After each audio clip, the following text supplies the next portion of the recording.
देना पड़ता है।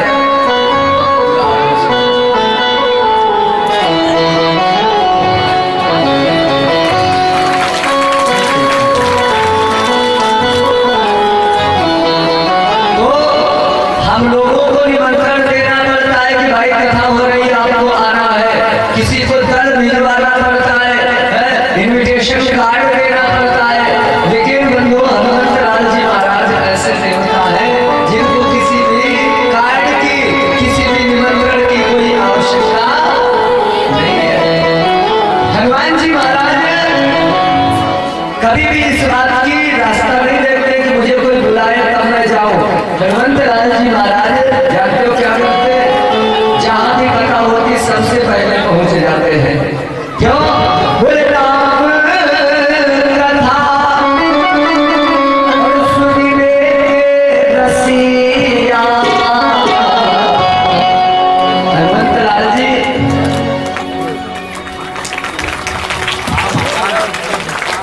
अच्छा, सब लोग ये ड्रेस एक जैसी पहने हैं तो हमको लगता है कि वही दोबारा आ गए। हाँ, कभी कभी तो हम ये भी भूल जाते हैं। बोलिए शंकर भगवान की। तो राम कथा सुनने के रसिया ये हनुमान जी महाराज हैं। जहां कथा होती है सबसे पहले पहुंच जाते हैं। और जानते हो डायरी के साथ में लीजिए। आप कहेंगे डायरी पेन का क्या करते हैं? किसी को पता है क्या करते हैं हनुमान जी? नहीं पता होगा, हम बता देंगे। हनुमान जी महाराज जहां भी जाते हैं डायरी पेन साथ में।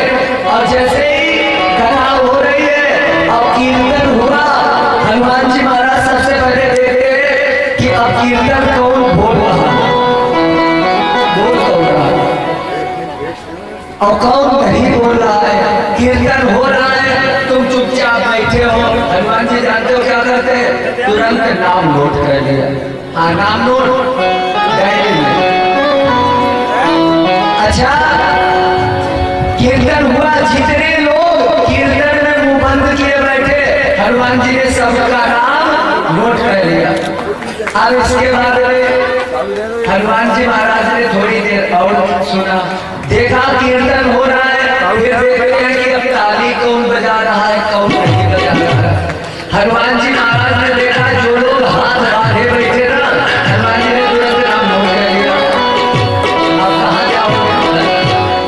तो हनुमान जी ने नाम नोट कर लिया। होता क्या है जानते हो? जैसे ही कथा का विराम हुआ इधर, हनुमान जी ने लगाई छलांग, जय श्री राम। हनुमान जी महाराज कहाँ पहुंच गए? सीधे राम जी के दरबार में।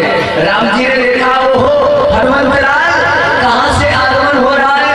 हनुमान जी ने कहा, प्रभु नौशहरा में आपकी बहुत बढ़िया कथा हो रही थी और वहीं से सीधा चला आ रहा हूँ। हनुमान को राम जी ने कहा, हनुमान ये तो बहुत अच्छी बात है कि तुम कथा से आ रहे हो। हनुमान जी ने कहा, प्रभु इतनी बढ़िया शिव महापुराण की कथा हो रही थी, आनंद आ गया।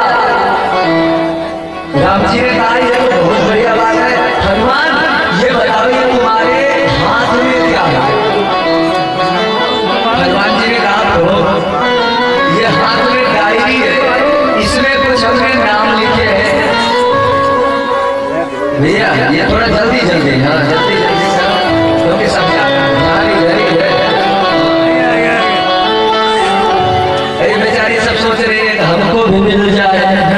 हाँ, जो इनकी तरफ देख है समझ लेना वो यही सोच रहे। अब देखो, अब नहीं देखेगा कोई। हम जानते हैं, हमको देखो तरीका सब पता है, लेकिन हम वो कथा सुनाना नहीं चाहते। यहाँ पर बहुत अच्छा समाज है और मैं चाहता हूँ बहुत भाव से कथा होनी चाहिए। नहीं तो ये जो लोग नहीं बोलते हैं ना, उनको भी बुलवाना हमें आता है। हाँ, जो लोग जयकारे में या ऐसे पंडित जी को ऐसे दे रहे हैं तो उनको भी बुलवाना हमें आता है। बोलिए शंकर भगवान की। अभी आधे नहीं बोले, अब बताओ आपकी बात सब बोल दे, बोल दे। एक झलक आपको दिखाए, जौन न बोले जयकारा कोई के बिटिया हो 10-12, अब ना बोलो जयकारा। बोलिए शंकर भगवान की।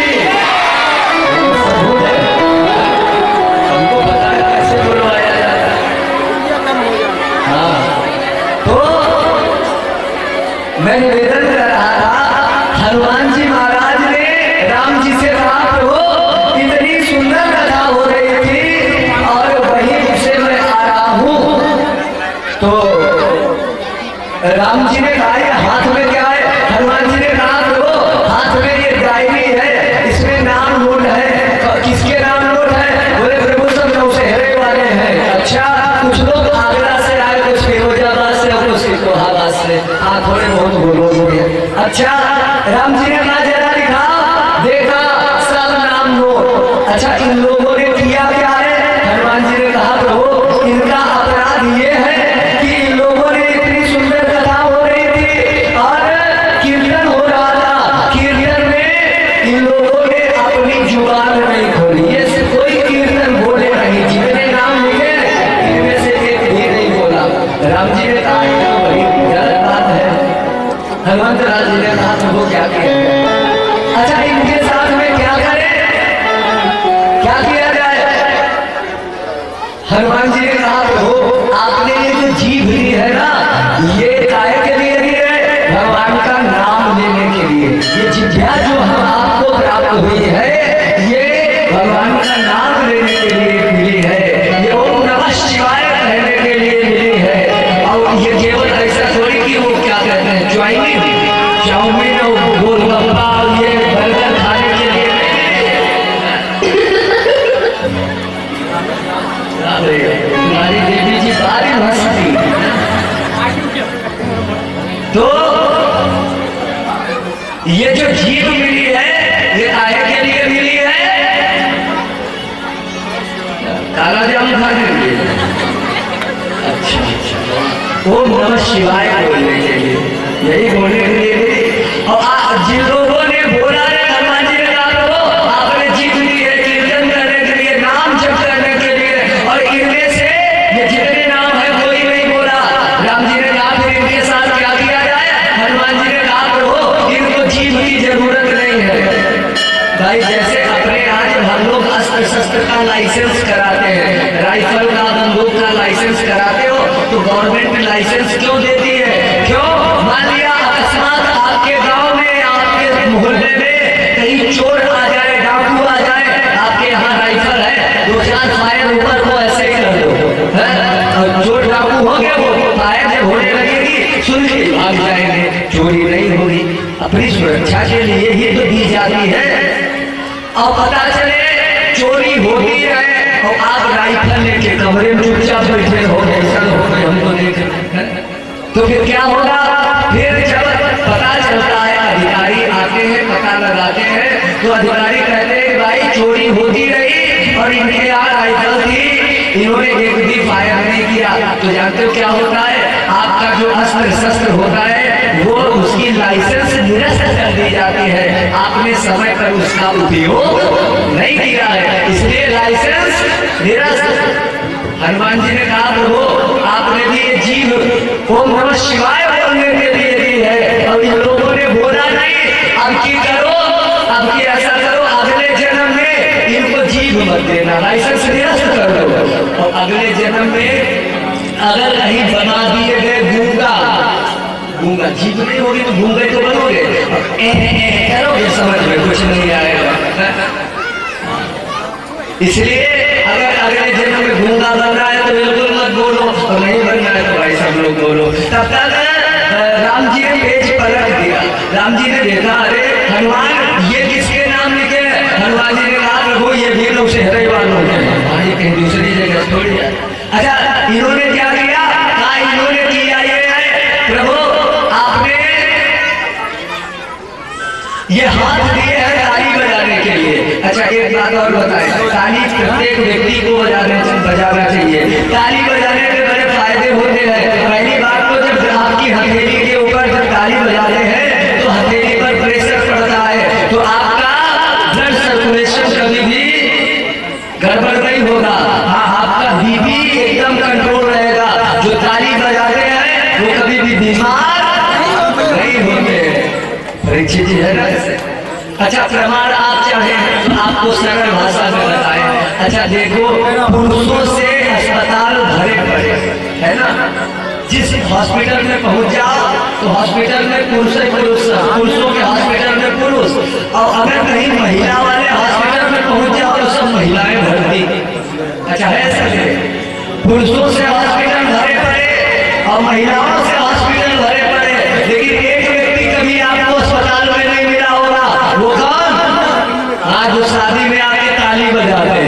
बताओ कभी आपको अस्पताल में मिले? हाँ, कभी नहीं मिले होंगे। क्यों? क्योंकि वो दिन भर ताली बजाते, इसलिए कभी बीमार नहीं होते हैं। दूसरा भाव और एक बात बताया, ताली सबको बजानी चाहिए। हनुमान जी कहते हैं प्रभु इतना बढ़िया कीर्तन हो रहा है, ये सब हाथ बांधे बैठे हुए। हनुमान राम जी ने कहा तो इनके साथ क्या किया जाए? हनुमान जी ने कहा, राम जी ने कहा ऐसा करो, इनकी भी लाइसेंस निरस्त कर रहा हूँ। हनुमान जी ने कहा प्रभु नहीं, डबल लाइसेंस निरस्त करना ठीक नहीं। फिर ऐसा करो, इनको हाथों की जरूरत नहीं है, क्योंकि आपने हाथ दिए ताली बजाने के, इन्होंने हाथ ताली बजाई नहीं, इनको हाथों की जरूरत नहीं है। इसलिए प्रभु ऐसा करो, इनको हाथों की जगह अगले जन्म में 2 पैर और दे दे। 4 पैर किसके होते हैं? किसके होते हैं? भैंस। हाँ, चलो भैंस से मान लो। अच्छा, मान लिया अगले जन्म में कहीं हम लोगों को भैंस बना दिया गया, तब क्या होगा?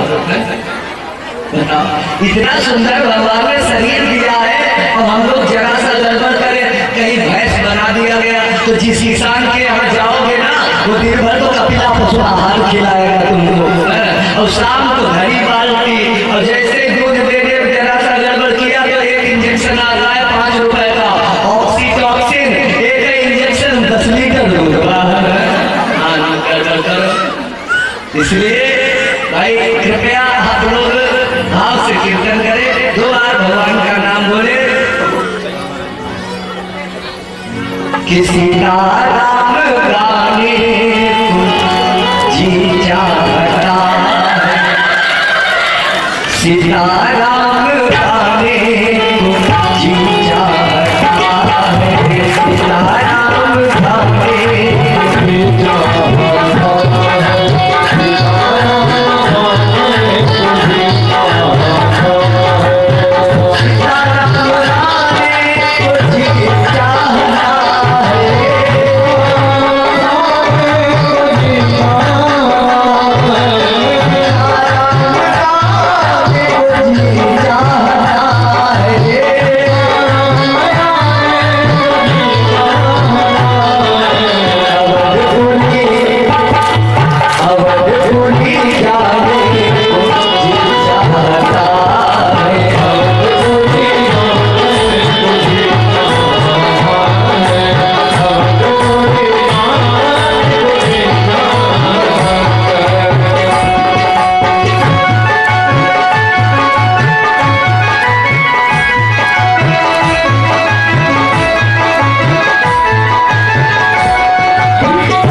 जाता है।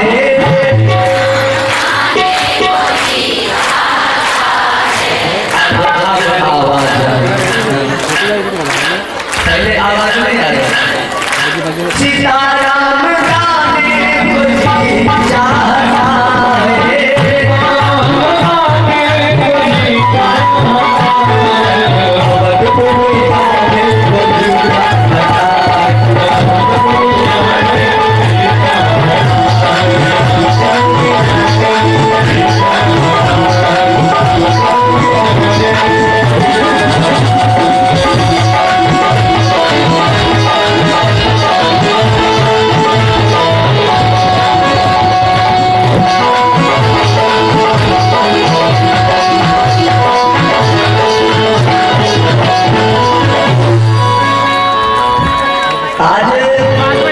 बड़ी पावन कथा आप श्रवण कर रहे हैं। इसके बाद में यहाँ पर शिव पुराण में बड़े सुंदर उपाय बताए गए हैं। आए हम लोग अग्रिम कथा को बड़े भाव से सुनेंगे।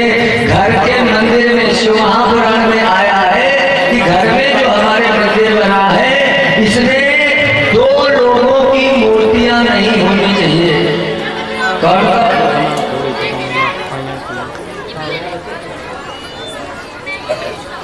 तो 2 लोगों की मूर्तियां नहीं होनी चाहिए। कौन कौन? एक तो शनिदेव भगवान और एक भैरव जी। इन 2 लोगों की मूर्तियां नहीं होनी चाहिए। दूसरा, जिस घर में गंगा जल सूखने लगे, वैसे गंगा जल सूखता नहीं है कभी, आपने ध्यान दिया होगा। जिस घर में गंगा जल सूखने लगे समझ लेना बहुत बड़ी बीमारी आने वाली है। ये पहले संकेत होता है गंगा जी का। गंगा माता, गंगा जी के लिए तो विष्णु पुराण में कहा गया है, गंगा गंगा यो ब्रूयात योजना नाम सतैरपि मुच्यते सर्व पापेभ्यो विष्णु लोकम सगच्छति। जो माता गंगा जी का ध्यान करता है, जो 100 योजन दूर से भी गंगा जी का भाव से नाम ले लेता है, वो सभी पापों से मुक्त हो जाता है। तो गंगा माता समस्त पापों से मुक्त करने वाली है। इसलिए गंगा जल ये पहले संकेत देता है कि हमारे घर में कोई बड़ा रोग आने वाला है। और अगर आपके घर में बड़ा रोग आने वाला है तो भगवान शंकर का पशुपति व्रत आप सब लोग जानते होंगे, सब जानते हैं। वो प्रदीप मिश्रा जी की कथा सुन के सबको ही पता है, इसलिए ज्यादा बताने की आवश्यकता नहीं। मुख्य बिंदुओं पर आप लोगों को मैं प्रकाश डाल रहा हूँ। पशुपति व्रत पहले आपके घर से बीमारी जो आने वाली है वो बहुत से उसमें ही आपको आरोग्यता प्रदान हो जाएगी। इसके बाद में रविवार के दिन कभी भी तुलसी न तोड़े, तुलसी के पत्ती रविवार को नहीं तोड़ना चाहिए। और ऐसी मान्यता है, ये भी बड़ी पावन कथा आती है कि एक बार माता सीता जी रविवार के दिन तुलसी तोड़ने गई और माता जानकी जी के द्वारा जब तुलसी तोड़ने के लिए गई तो वहां पर इनके पल्लू से बहुत सारी तुलसी गिर गई। इसलिए माता सीता जी के द्वारा जब बहुत सारी तुलसी गिर गई तो अब उस दिन से विश्वामित्र जी ने देखा, विश्वामित्र जी को बड़ा कष्ट हुआ। विश्वामित्र ने कहा, जानकी तुमने तुलसी को इस तरह तोड़ा कि इतनी तुलसी तुमने भूमि पर गिरा दी। और जब इस तरह कहा तो आज वहीं पर विश्वामित्र जी ने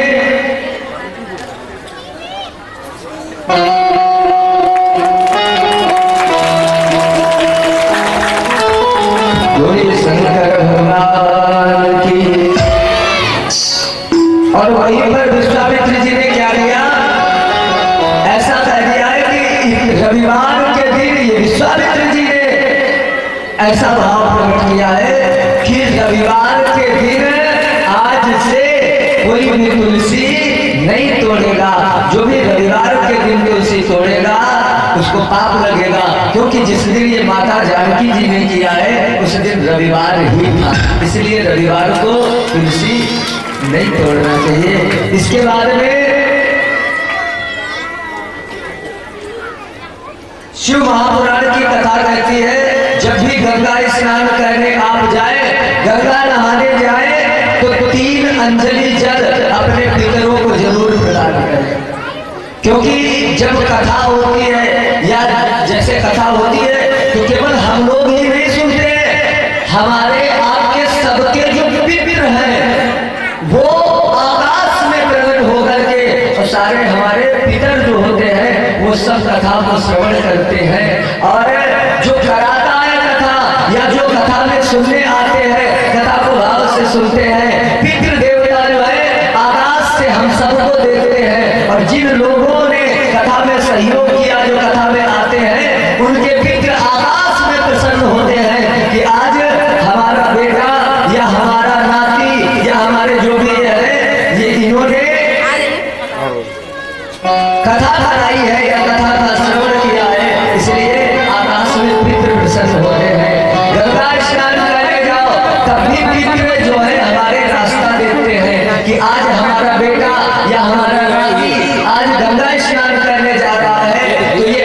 मुझे भी गंगा जल प्रदान करेगा। और जब हम 3 अंजलि जल नहीं देते हैं तो पितृ हमारे रुष्ट हो जाते हैं। और बंधुओं, जिनके यहाँ कोई बेटा न हो रहा हो, संतान न हो रही हो, तो उसको किसी पंडित से पूछने की जरूरत नहीं, समझ लेना उस व्यक्ति के यहाँ पितृ दोष ही लगा हुआ है। ये पितृ दोष जिस दिन हो जाता है, जिस दिन हमारे पितृ रुष्ट हो जाते हैं, उसी दिन से हमारे वंश की वृद्धि रुक जाती है। ये ऐसा भाव बताया गया है शिव महापुराण की कथा में। इसलिए हमें पितरों को प्रसन्न रखना है। पितृ पक्ष होता है जो, उसमें हम श्राद्ध करें, तर्पण करें, पितरों के लिए जलदान करें, ये पितृ पक्ष में जरूर करना चाहिए। और 15 दिन इसलिए स्पेशल बना दिए गए कि साल भर यदि नहीं कर पाते हो तो कम से कम वो जो 15 दिन है, क्या कहा जाता है उनको? कनागत, हाँ कनागत, भूल गए, हाँ कनागत हमारे उधर पितृ पक्ष कहा जाता है। तो कनागत में इसलिए पूछ लिया था कि कुछ लोग पितृ पक्ष न समझ पाए, तो यहाँ की भाषा में वो कनागत समझ लें। कनागत जब आते हैं तो उसमें आप लोगों को जरूर, अच्छा यहाँ पर श्री शिव महापुराण में दशांग भोजन का वर्णन आता है। अगर आप ज्यादा परेशानी से ग्रस्त हो रहे हैं, जीवन में एक कठिनाई आती है, एक दूर नहीं हो पाई, तीसरी आ गई, तीसरी गई, चौथी आ गई, चौथी परेशानी हटी, 5वीं आ गई, आप परेशानियों में उलझते चले जा रहे हैं। अगर ऐसा आप कर रहे हैं तो आपको यहाँ पर ब्राह्मण भोजन का बड़ा सुंदर विधान बताया गया है। आपको ब्राह्मण भोजन करना चाहिए। और ब्राह्मण भोजन कैसे करना चाहिए, यहाँ पर बड़ा सुंदर तरीका बताया गया है कि ब्राह्मण भोजन कैसे करना चाहिए।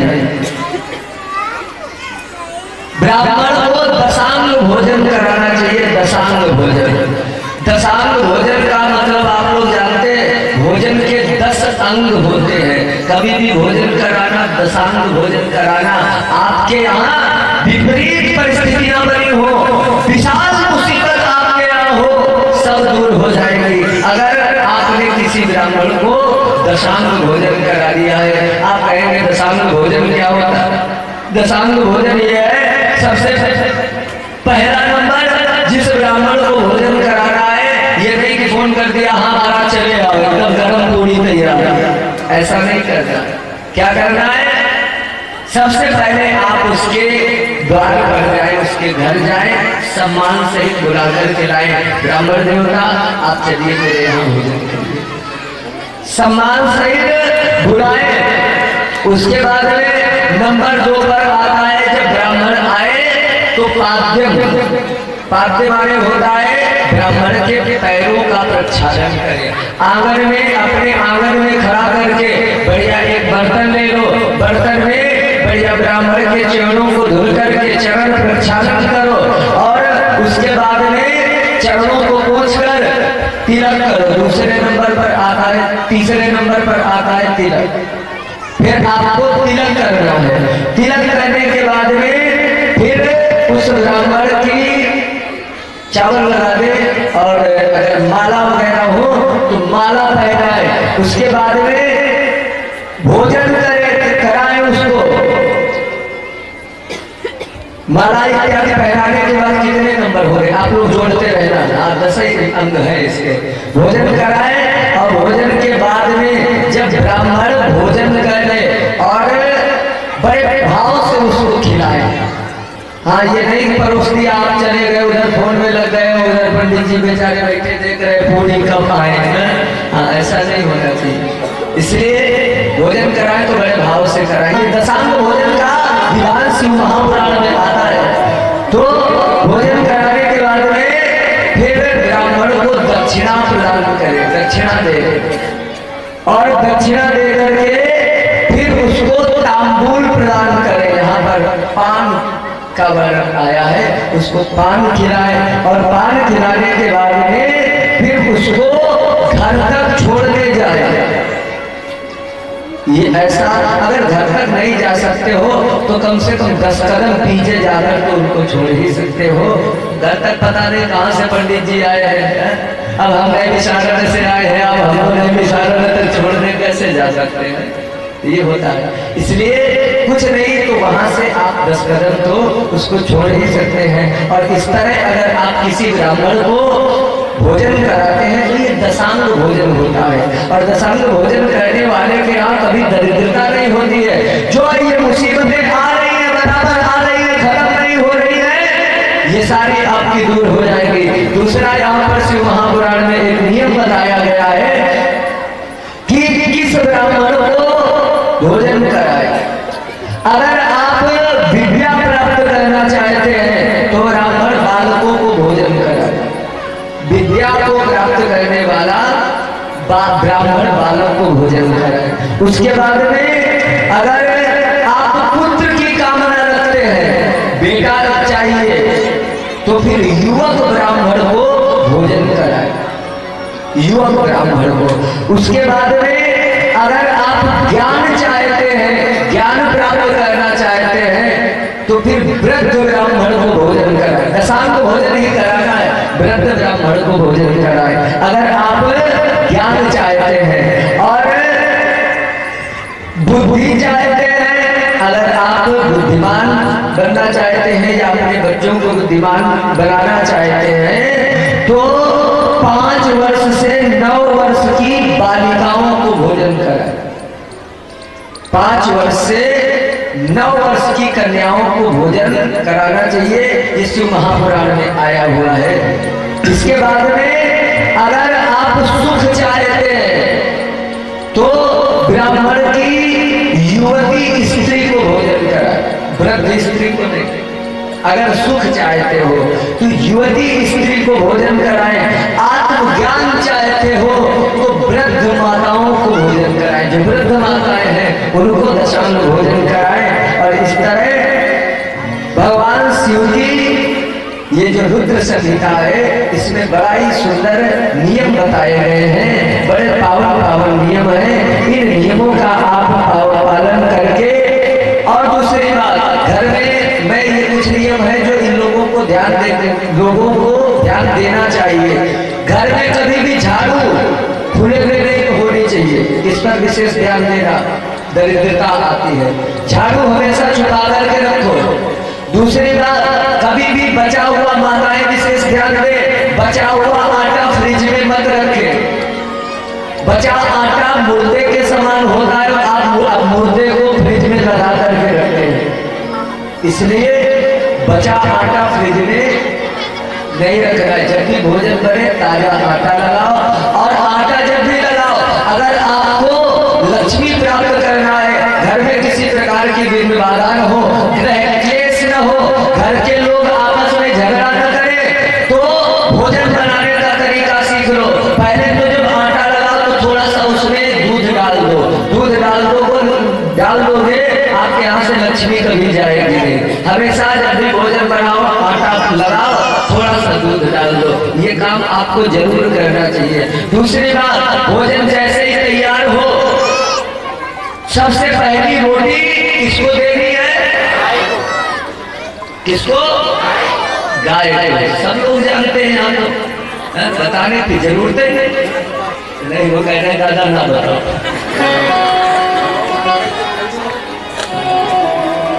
सब लोग जानते हैं, पहली रोटी गाय को। अच्छा, पहली रोटी गाय को खिला दी, उसके बाद में पहली रोटी गाय की ही होती है। और लास्ट वाली रोटी किसकी होती है? कुत्ते की। हाँ, जानते तो सब लोग हैं, लेकिन हाँ जानते हैं पर मानते नहीं है। अच्छा, इसका साइड इफेक्ट जानते हो कितना हो रहा है? इससे हमारे घर में गड़बड़ कितना हो रहा है जानते हो? नहीं जानते हो? हम बताएं। गड़बड़ इतना हो रहा है, पहली रोटी किसकी है? गाय की। और जैसे किचन में रोटी तैयार हुई, सबसे पहले जानते हो किसे बुलाया जाता है? हम माताएं अपने पति देवता बुलाती है। जल्दी आओ, एकदम भोजन किया। अब पति देवता बेचारे कितना डरते ही नहीं, क्या करे, जल्दी में आए और आकर के बैठ गए। अब उन्होंने क्या किया, थाल परोसा और सबसे पहली रोटी जो गाय वाली थी वो पति देवता खा ली। अब बेचारे गाय वाली रोटी पति देवता बेचारे खा रहे। अब ये एक दिन का नहीं, ये रोज का नियम है। गाय वाली रोटी खाते खाते पति देवता बिल्कुल गाय बन गए, बिल्कुल गाय। कुछ ज्यादा कुछ भी होता रहे, पति देवता चुपचाप बैठे देखा करके होने दे, गाय बन गए ना। अब अच्छा, आखिरी रोटी किसकी है? कुत्ते की। सब लोग जानते हैं ना, पति देवता ने भोजन किया, गाय वाली रोटी तो पति देवता खा गए। अब उसके बाद में बाकी परिवार के लोग बचे, सब लोग जल्दी जल्दी आओ, सबको भोजन करा दिया गया। अब श्रीमती जी जो बना रही थी, अब इनका नंबर आखिरी में आया, सबसे लास्ट में। अब इन्होंने क्या किया, सबको खिला दिया, सोचा थोड़ा गरम गरम हम भी खा लें, तो लास्ट वाली रोटी श्रीमती जी ने अपनी थाली में रखी। यही होता है ना, ये बात हंसने की नहीं है, ये मत समझना कोई चुटकुला है या कुछ वो है, ये हमारी आपकी कथा है और इसे हमें समझना है। अगर इन बातों पे ध्यान दे दिया तो आपके घर में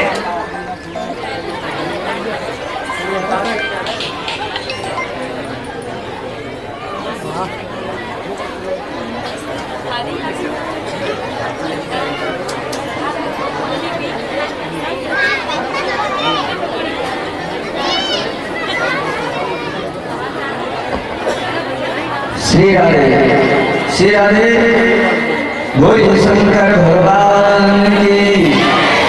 तो मैं निवेदन कर रहा था कि पहली रोटी जो है वो तो श्रीमती जी ने खा ली। अब वो पहली रोटी तो पति देवता को खिला दी, लास्ट वाली रोटी किसकी होती है? कुत्ते की। और खा कौन रहा है? श्रीमती जी। अब पति देवता ने गाय वाली रोटी खाई, गाय वाली खा खा करके वो तो बिल्कुल गाय बन गए। और श्रीमती जी ने खाई कुत्ता वाली। अब ये दिन भर भौंकती है और पति देवता बिल्कुल गाय बने बैठे। ऐसे ही होता है ना, बिल्कुल गाय बन के बैठे रहते। तो इसलिए इन बातों पर विशेष ध्यान देना चाहिए। हमारी माताओं को ये विशेष कर समझना चाहिए कि ये बातें ध्यान दे। और इस तरह श्री शिव महापुराण की पावन कथा को सूत महाराज सुना रहे हैं और सौनकादि महात्मा श्रवण कर रहे हैं। बंधुओं,